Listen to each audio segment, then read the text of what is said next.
Hi friends, welcome to Hit FM. Today I wanted to talk about Indian English accents. Firstly, everyone in India knows that Indian accent is not a thing. Likewise, if people want to go a little more specific and say South Indian or North Indian accent, even those are non-existent.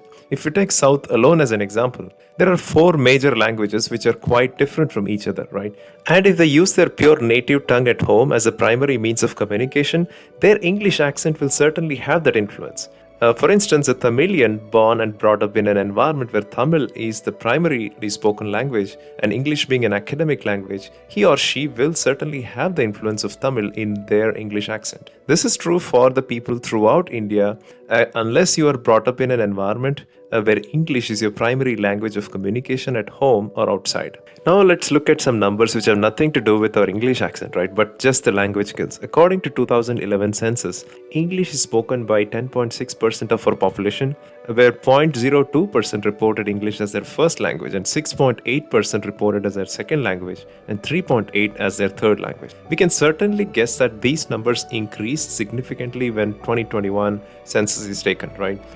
So what this all means is, even though the percentage seems pretty low, going by our population, there are a lot of people who are well versed in English in India. Now there is something called English Proficiency Index, which ranks the countries for their English skills where the language is not the primary language, and India is considered moderately proficient, and countries like Philippines, Malaysia and a bunch of European countries are doing quite better, while Arab countries have poor ratings. So the Indian accent became popular in America and around the world through the character Apu in the animated American television series The Simpsons. This character was introduced in 1990s and had all the stereotypes Americans would want to think about Indians in America. He ran a convenience store called Quick E-Mart. He gets his doctorate in computer science. He was an illegal immigrant and then became legal one, and he's a vegan, not even a vegetarian. This character was a major hit among Simpsons fans, and his thick accent was voiced by an American white dude named Hank Azaria. Now, Hari Kondavalu, a stand-up comedian and a second-generation Indian American, stirred controversy a couple of years back by raising his voice against Apu the character and made a documentary named Problem with Apu. His reasoning was simple. He grew up watching Simpsons, and it was his favorite show back in the days. Initially, when he was 8-year-old, Apu seemed quite funny, but as he grew older, Apu never grew up. While growing up in America, Hari started getting associated with the Indian stereotype that Apu had created. Then he started getting bothered and started raising his voice against the character.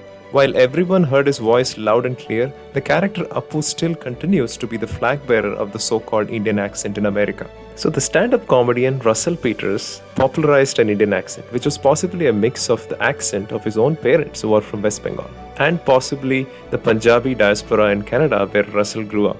I recall a WhatsApp forward message of an Indian woman traveling in British Airways, asking for a cup of warm water for an aged mother, and after waiting patiently, she follows up.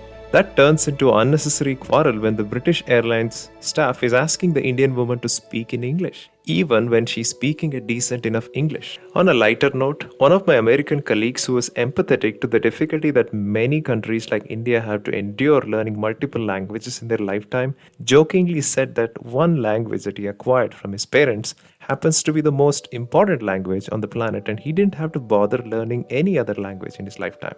Now, if you think about it seriously, by the time a middle-class Indian child reaches 5 years of age, he or she needs to have learned at least 2 languages, her own mother tongue and English. Now, if the child is in a state away from the region where her mother tongue is spoken, she will need to learn 3 languages. Hindi may need to be learned additionally if you're not from the Hindi belt region, right? And some children choose to learn Sanskrit as an additional language for academic purposes. I myself ended up learning 6 languages while growing up, and in general, it is very common to see people in urban India dealing with at least 3 languages on a day-to-day basis. Now, since my own day job involves interacting with people from various countries from around the world, there are times when I have to be extra careful about my accent and the speed. So the English accent itself is quite subjective, right? Is there a perfect English accent? No.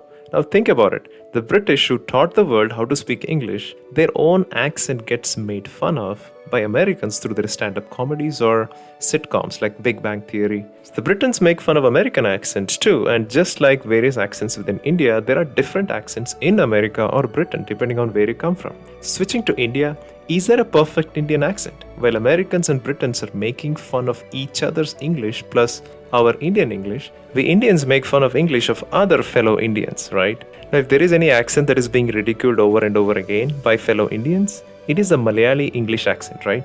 For example, why do Malayalis go to Gulf? To earn money, right? So don't get me wrong, I can make this accent because I'm a Malayali myself. So this is not much different from the Santa Banta or the Sardar jokes that people around India loved going over and over again. I know the current generation has gotten a little more restrained about poking fun at each other, but we have had generations of people who have savored these jokes very happily. Now let me ask you this. Which accent in India is perfect? Maybe the English spoken by presenters of the primetime news channels, or is it the Shashi Tharoor's English?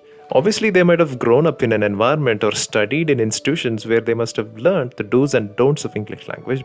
Also, many of them may be using English as their preferred language of communication in both professional and personal life. Majority of other middle-class Indians who use their native tongue as their first language will end up using the same tonality as their native tongue and stress on certain consonants or syllables. It also doesn't help that English is not a straightforward or structured language.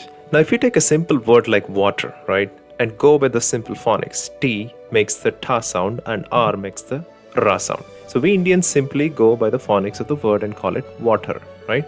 Basically just clearly spelling out T and R.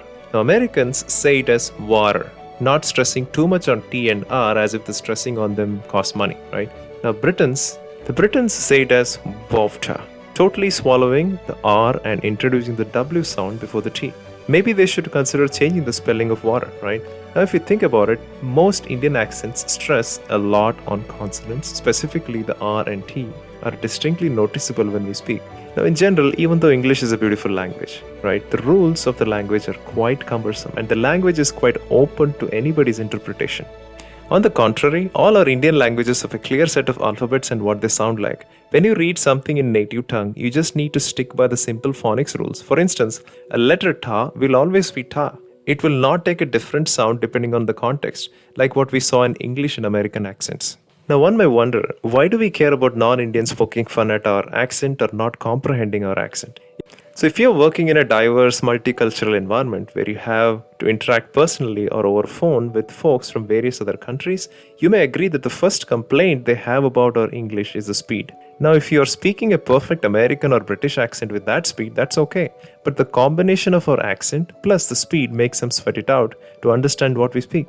My genuine suggestion for the folks who are struggling to put their point across is to slow down. Right? Slow down, seriously. Plan on giving some time between the words. Talking about accents, the reality is that most of the world has come to terms with Indian accents, and sensible people around the world don't judge you based on your accent. Those who judge you based on your accent can clearly be tagged as narcissist. There is no denial that polishing your accent to not stress too much on certain consonants like T and R and using the right lip movement to differentiate between the V and W can give you an edge if you are in the business of impressing your Indian or international clients. In general, as long as you slow down and articulate your ideas confidently and clearly with apt vocabulary, they would appreciate that. So friends, as I end this video, while most people around the world have come to terms with the Indian accents, there are some pricks who will keep ridiculing it for not sounding close to their own accent, even if they understand it, right? The best we can do is to make sure we are able to make the other person understand what we speak by slowing down and articulating the points clearly, and don't be super conscious about what they think about your accent. Thank you very much, folks.